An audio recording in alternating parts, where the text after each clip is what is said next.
किशोरी जी स्वयं तो दही बेचने नहीं जाती, पर सब सखियां जाती हैं तो किशोरी जी सोचे पूरे दिन अकेली मैं कहा करूंगी, तो मैं भी इनके संग चली जाऊं। तो आज सब सखियन के संग दही बेचन के काजे सब गोपी जा रही हैं और किशोरी जी उनके साथ यमुना पल्ली पार गई। अब यमुना पल्ली पार गई, वादना ऐसा योग बनो कि कोई दही खरीदे वारो आयो ही नहीं, दही विक्रय भयो ही नहीं। शाम को समय है गयो, किशोरी जी ने सब सखीन से कही अच्छा अब चलो, वापस चलो, ज्यादा रात्रि है जाएगी, विलंब है जाएगा, कीर्ति मैया फिर बहुत डांटे, चलो वापस चलो। जैसे ही वापस जावे को तैयार भई, यमुना जी के तट पर पहुंची। मंदम मंदम सूर्य अस्त हो चुका, धीरे धीरे अंधेरा हो रहा था। किशोरी जी सब सकीन कह रही अरे जल्दी करो, जल्दी कोई नौका की व्यवस्था करो, पल्ली पार चलें।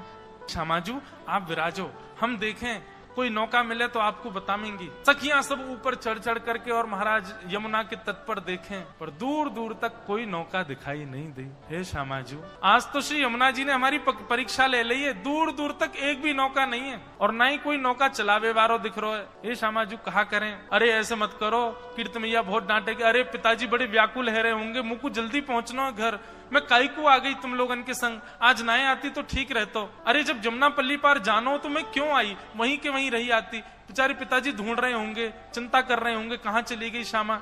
अरे आप चिंता मत करो, हम फिर से देखें कोई नौका मिले तो। सखीन ने जाकर के फिर से देखी, इतने में ही एक नेक्सी सी नौका में, और नेक्से से गोपाल जी बढ़िया सुंदर वस्त्र पहने, ऊंची धोती पहने, सिर पर ढांटो बांधे, छोटी सी अपनी नौका वहीं अकेले ही चला रहे। ठाकुर जी अपनी नौका चला रहे हैं, छोटी सी नौका, नेक्से से बटुआ से ठाकुर जी। इतनी बड़ी नौका है कि ठाकुर जी जैसो एक और आ जाएगा, बस से ज्यादा जगह नहीं है नौका में। अकेले ठाकुर जी चला रहे हैं, इतने में ही गोपी ने ऊपर से देखो थोड़ी थोड़ी शाम ढल गई है, और शाम ढलवे पे नौका तो दिख रही है लेकिन नौका चलावे वारो ना दिख रहा। ठाकुर जी शाम में विलीन है गए। अरे श्यामाजू एक नौका तो दिखाई दे रही है छोटी सी, और वह नौका में गदमदरासो छोरा और बैठो है। श्री जी बोली कछु करो, कैसी करो, कोई भी उपाय करो, नौका बुलाओ, मोकू जल्दी ब्रह्मानु जी के पास पहुंचना हो, मैया बाबा बड़ी चिंता में होंगे। आप चिंता मत करो, हम अभी बुलावे। सब गोपी गई, गोपी जाकर के सब अटारी चिल्लाने लगी, ओ मल्हाके, ओ नाव चलावे वाले, जल्दी अपनी नौका लेके आए यहाँ पे। ठाकुर जी धीमे धीमे नौका चला रहे तो रुक गए, और रुक करके एक बार देखी, और देख करके फिर दूसरी तरफ देख करके अपनी नौका चलाने लगे। गोपी बोली बड़े अहम में बैठो ही तो नौका वारो, देख क्यों मुंह फिर ले अपना। ओ भैया नौका वारे, ओ मल्हाके, ने अपनी नौका लेके आ जल्दी इस पार, हमारी श्यामाजू पार करेंगी। ठाकुर जी बोले पहले तमीज से बोल ले, मल्हाके चिल्ला रही, कोई मल्हाको थोड़ी हूँ मैं कोई नाव चलावे वाला हूँ यहाँ पे। जी मेरी नौका है, मेरी खुद की नौका है, मेरे बाबा ने छोटी सी मोकू बनवाई है, यहाँ मैं बैठ के कभी कभी जमुना जी की सैर करूं मैं, कोई आर पार करवे वारो कोई मला ना हूं मैं। कहाँ से आ गई है जोर जोर चिल्ला रही मल्हाके। ठाकुर जी की बात सुनकर के गोपी बोली अरे ये तो मान कर रो है, रूठ रो है। दूसरी गोपी बोली अरे कैसे श्यामाजू को पार करनो भैया, दूसरी नौका दिख नहीं रही है, जय को बुलाओ, ने प्रेम से बुला लो। गोपी सब कहने लगे अरे मल्हाके, ओ गदमदरा से कारिया, अपनी नेक्सी सी नौका लेके इतकू आजा। प्रेम से जब बुलाने लगे, ठाकुर जी बोले नेक देख के तो आऊं, कहाँ है रो, चल दो। अब नेक्सी सी अपनी नौका ठाकुर जी वाकू लेकर के, और कभी तो वह खूब तेज गति से चलाने लग जाएं, और तेज से चलाते चलाते कभी कभी ठाकुर जी रुक जाएं, पतवार को धर दें और अपने हाथ पामन ने फैला के भाई में सो जाएं। गोपी के अरे नेक जल्दी कर ले, बीच बीच में कहाँ रुक जाए करे। बोले मेरी नौका, मेरे बाबा ने मोकू बनवाई है, मैं कोई मजदूरी ना कर रहा हूँ, जब मन होगा तब आऊंगा पल्ली पार। खूब ठाकुर जी कभी नाचने लगे, कभी गाने लगे, कभी उछले, कभी सो जाएं। धीरे धीरे करके नौका लेके आए। सखीन ने जाकर के कही भैया हम कोई 7-8 गोपी हैं, दही बेचन के काजे या गांव में आई हैं जमुना पल्ली पार, अब दूर दूर तक कोई नौका दिखना रही है, शाम ढल रही है, नहीं भैया तू कृपा कर दे, हमें पल्ली पार पहुंचाए थे। ठाकुर जी बोले पहले तो दूरी से बात कर, माँ कोने में चली जा, आ रही है चढ़ रही मेरी नौका में, ऐसा मोटो ताजो तेरो शरीर चढ़ गई, नौका टूट जाएगी मेरी। और तुम कितनी सखी बताई? बोले 6-7 सखी हो, सबरी बैठ जाओगी, कहाँ लोगो मेरी नौका को। बोले अरे भैया मान जा, आपत्ति काल में तो इतना कर ही सके, हम सबरी लटक जाएंगी, कोई यहाँ लटक जाएगी, कोई पल्लंग को है जाएगी, बैठा के नेक पार कर दे। ठाकुर जी बोले मैं ना कर रहा हूं पार, अब यहाँ ठाकुर जी नाम में ना बैठाऊंगा। और जैसे ठाकुर जी अपने नाम में बैठ के जान लगे, सबरी नाम पकड़ ले, अरे तेरे हाथ पांव जोड़े भैया मत जावे। इतने में किशोरी जी ने मन में विचार किया, इतनी देर है गई, ये कहाँ बातचीत चल रही है, न चल के तो देखूं, तो हमारी टीले के पीछे से श्री जी अब चढ़ करके आ रही है वहां की तरफ, और जैसे ही टीले के ऊपर किशोरी जी पधारी, लड़ते झगड़ते ठाकुर जी ने एक दृष्टि से नेक श्री जी को देखो। श्री जी को देखते ही ठाकुर जी की ना हाँ में परिवर्तित होने लगी। ए भैया तेरे हाथ पांव जोड़ रहे हैं, पार कर दे। अच्छा अच्छा अच्छा ठीक है कर तो दूंगो, लेकिन पहले मोकू सबरी सखी आके दिखाओ तुम्हारो शरीर कैसो है, और तुम्हारो कहीं वजन ज्यादा भयो तो मैं ना बैठाऊंगा अपनी नाव में, मेरी बाबा ने बनवाई है मेरे काज नाव, ऐसे थोड़ी सबन को बैठा लूंगा। सब सखियां आई और किशोरी जी तो वहीं पीछे खड़ी है, वो स्वामिनी है, वो अपनो थोड़ी बतावेंगी कि मेरो अंग प्रत्यंग मेरो शरीर कैसो। सब सखी आकर के कह रही है ठाकुर जी सबन को देख के, तू तो बहुत मोटी है, कौन है जातो है ना, तू तो डूब के जाइयो, और सुन तू पल्ली पार जाग करेगी का, तू डूब ही जाए हमें, इतना भारी शरीर लेके डोल रही है, ब्रजमंडल पे श्रम दे रही है, चल पल्लंग को जा। दूसरी गोपी आई, बोले बड़ी बूढ़ी है गई, अब तेरे बाट निहार रहे हैं वहां पे, शमशान चली जा, तू तो यहीं से सीधी कहा करेगी पार जाके।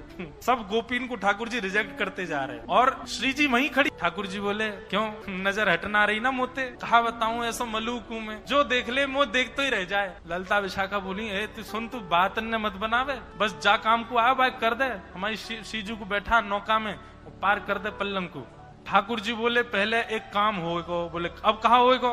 बोले जो तुम्हारी श्री जी हैं इनके पामन में बड़ी धूल मिट्टी लग रही है, पहले मैं इनको साफ करूंगा। अरे भैया अकेले इनको वजन सह सके मेरी नौका, इनके पामन में धूल मिट्टी लगी है, या को वजन यदि मेरी नौका में गयो तो डूब जाएगी। ललता विशाखा बोली ये सब तो तेरे बहाने हैं, स्पर्श करवे के हम सब जाने ना है, तू सकलती पतो चल लो कैसो है, लंपटता के पूरे लक्षण है तुम। ठाकुर जी बोले तो फिर ठीक है चली जाइयो, पार में जा रहा हूँ। बैठन लगे नौका। अरे ना ना ना तू तो बुरो मान जाए लाला, आजा आजा। कहा करना? बोले चरण धोंगो, मैं ही धोंगो, तुम सबरी दूर नहीं हो, अकेलो धोंगो। श्री जी तो पीछे हट गई, बोले मैं नहीं स्पर्श कराऊंगी याते। ललता विशाखा बोली श्री जी देखो दूर दूर तक कोई नौका नहीं है, एक ही नौका है, अब ठीक है जैसो भी है पार तो कर ही देखो। और श्यामाजू एक बार बस या की नौका में बैठ जाएं हम, फिर तो या ऐसा सबक सिखाएंगी, पल्ली पार ले जा करके तो या के हाथ पाम बांध के एक एक डुक मार के जाएंगी हमें, तुम चिंता मत करिए बिल्कुल। एक बार पाम धुलवाए लो। श्री जी आके खड़ी है गई। ठाकुर जी ने सुंदर एक स्थान नियुक्त किया, गड्ढा करके वहां में श्री जी को एक चरण भर दियो, जमुना जल भर के ला रहे हैं और अपने हाथन से ठाकुर जी श्री जी के चरण स्पर्श करके धो रहे हैं। किशोरी जी अपने आप को संभाल रही है। ललता विशाखा ने किशोरी जी को ऐसे अपनो कंधा देवे आमे, ठाकुर जी के दूर कोई स्पर्श मत करियो, मैं अभी चरण धो रहा हूँ, और चरण धोते समय यदि कोई और ने इनको स्पर्श किया तो ऐसा मानो जाएगा कि मैंने वाह के चरण भी स्पर्श किए का, और तुम सबन के स्पर्श नहीं करूंगा, तुम स्पर्श के योग्य नहीं हो, मैं तो इन्हीं के करूंगा, या हमारे दूर रहो। श्री जी बोली अरे बाबड़े में गिर जाऊंगी फिर क्या करेगो? ठाकुर जी मंद मुस्काए बोले अरे आप भी बोलना जानो का, इतनी देर रह गई बोले ही नहीं रही हो, चलो स्वर तो निकलो, एक काम करो ना, मैंने ऐसी बढ़िया पाग पहनी है जड़ी की, यहाँ पे अपने ने हाथ रख दो, दोनों हाथन को रख के बढ़िया खड़ी है, जाओ धो लो आपके चरण। किशोरी जी खड़ी है, दोनों हस्त कमल रख के ठाकुर ने अपने पाम भी आगे कर दिए, हमारे धो देने। ठाकुर जी बोले तुम तो पीछे ही रहो, आ गई है बात बनामती, आओ आओ श्यामा जी आप विराजो यहाँ में, नौका में बैठो मेरी, सब लोग पीछे रही हो, कोई मत आ जाइयो, मेरी नौका डूब जाएगी नहीं तो। किशोरी जी विराज गए, ठाकुर जी बैठ गए। अब किशोरी जी कहाँ है? ठाकुर जी की तरफ कमर करके बैठी है, मतलब नौका के दो छोड़ हूं मैं, एक छोड़ में तो चलावे वालों बैठे और एक छोड़ में यात्री बैठे, और तो किशोरी जी दूसरे छोड़ में बैठी है और दूसरी छोड़ में भी पल्ली तरफ मुंह करके बैठी है। किशोरी जी बैठ गए। अब ठाकुर जी ने जबरदस्ती अपनी पतवार जो है वो जमुना जी के भीतर रज में फंसा रखी है, और ठाकुर जी वहां पे ऊपर लद रहे हैं, जोर से खींच रहे हैं। बोले अरे ये नौका तो आगे ही ना भर रही। ललता विशाखा आदि सब भारतीय बोली अब बैठ गई है, श्यामाजू ले जा पल्ली पार। बोले अरे भरना रही है जे आगे, क्यों ना भर रही? बोले तुम्हारी जो स्वामिनी बैठी है गलत बैठी है जे। बोले मतलब? बोले अरे तुम न जानो नौका जो है का वो वायु के प्रवाह पे चले, अब पल्ली तरफ मेरी नौका को मुख रहेगा वो चलेगी, वही तरफ तुम्हारी स्वामिनी जो श्वास ले रही है तो वायु टकरा जाएगी, नौका कैसे बढ़ेगी आगे? इनते कहो मेरी तरफ मुंह करके बैठ। शाखा बोली जे कौन सा तर्क है लाला तेरो? बोले मेरो तर्क यही है, मेरी नौका ऐसे चलेगी, इनते कहो इधर की तरफ मुंह करके बैठे तब नौका बढ़े। किशोरी जी तो इशारों करे मैं उतर के आ रही हूँ बाहर। सब कहे नहीं नहीं आप बैठी रहो, नेकी तो बात है, कहा करना पल्ली पार जाके ये अपने घर हम अपने घर, हमारो कहा मतलब आते। विपरीत स्थिति में सबको बाप बनाना पड़े। श्यामाजू बैठ जाओ। किशोरी जी ठाकुर जी की तरफ मुंह करके बैठ गई, लेकिन मुंह की भौं चढ़ा रखी है, भौं चढ़ा रखी है, प्रेम भर के नहीं देख रही है। ठाकुर जी ने नौका नेक बाहर लाई, और जैसे ही नौका जमुना जी में पहुंची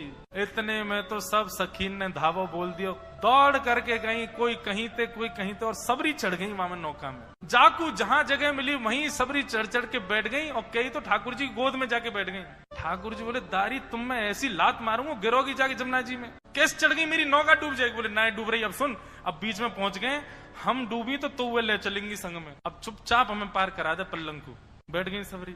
ठाकुर जी कह रहे हैं कहा करूं, कैसे करूं, मेरा तो मन ही ना लग रहा। चलाते चलाते ठाकुर जी ने अपनी पतवार रोक दी और रोक करके अपने पाम ऊपर करके ठाकुर जी तो पड़ गए। सब गोपी मुनि देख बीच नौका में ले आया हुआ जमुना जी में, और यहाँ आके देख नौका रोक दी है। सब सखी बोली अब कहा भयो? ठाकुर जी बोले तुम कहा जानो, नौका चलावे में कितना श्रम होवे, भूख लग रही है, मुंह बहुत जोर थे, अब मुझको भोजन चाहिए, भोजन मिलेगा तो नौका पल्ली पार होएगी, और भोजन नहीं मिलेगा तो कैसे जाऊंगा पल्ली पार, मेरा श्रम हो जाएगा, तुम लोगन पे चलानी आवे ना है, चलाने वालों जानकार केवल मैं ही हूँ, मोह लगी है भूख, पहले मैं भोजन कराओ। सखी बोल अब बीच जमुना जी में तुमको भोजन कहां लामे? अरे मेरा भोजन तो तुम्हारे पास ही है, ये जितनी तुम पे दही और मक्खन आदि सब रखे जी मेरा भोजन है, कराओ मुझे। सब सखियन ने अपनी अपनी हंडी ले जाके धर दी, बोले ले पाले या कछु छोड़ मत दियो, नहीं पल्ली पार उतर के कहूँ कहीं कहे कि कछु धन दो, या तो बढ़िया तू दही दूध घी ये सब खा ले। ठाकुर जी बोले हम बे मैं छोटा सा लाला हूँ अपनी मैया को, और मैं अपने हाथ से ना पाऊं, मैया बैठा के गोद में अपने हाथ से पवावे मोकू, अरे मुँह आवे ही ना, नेक नेक से छोटे छोटे से मेरे हाथ है, मुंह पे तो पानो ही ना आवे। सखी बोली तो तू कहा सोच रहा, हम तो पवाएंगी अपने हाथन से, हम तेरे तेरे तेरे मुंह में खवाएंगे ये सब। ठाकुर जी बोले राम राम राम राम, तुम्हारे हाथन से थोड़ी पाऊंगो, इतने बुरे बुरे कारे कारे से हाथ, मेरी यशोदा मैया को तो ऐसा कोमल सो हाथ है, चंद्रमा जैसो गोरो गोरो बातें खाऊं मैं तो, और मेरी मैया जैसो हाथ तो केवल तुम्हारी स्वामिनी को, वो खवावेगी तो खाऊं।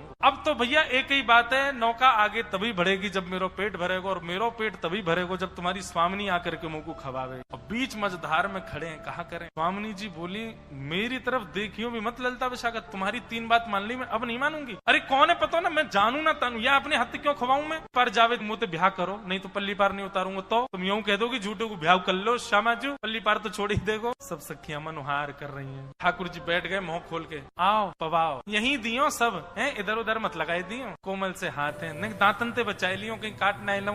किशोरी जी हाथ ते अपने ते सामग्री ले रही हैं, और किशोरी जी के नेत्र ऐसे आकर्षित हो जाती जी, कह रही है ऐसी स्थिति तो केवल श्याम सुंदर को देख करके होवे, जी कौन है, यहाँ से मेरी दृष्टि हट क्यों नहीं पा रही है। किशोरी जी पवाते पवाते नेक ओष्ठ से ऊपर नासिका, जैसे ही ठाकुर जी के नेत्रन में देखो है, आकर्षित कर रहे हैं, और वहां में भी मंद मंद मुस्कुराते हुए ठाकुर जी श्यामाजू को देख रहे हैं। श्री जी को रोम रोम पुलकित है गयो, नेत्रन से अविरल अश्रुधार गिरने लगी, मन रूपी मयूर नृत्य करने लगो। जी किशोरी जी को देख रहे हैं, किशोरी जी ठाकुर जी को देख रही हैं,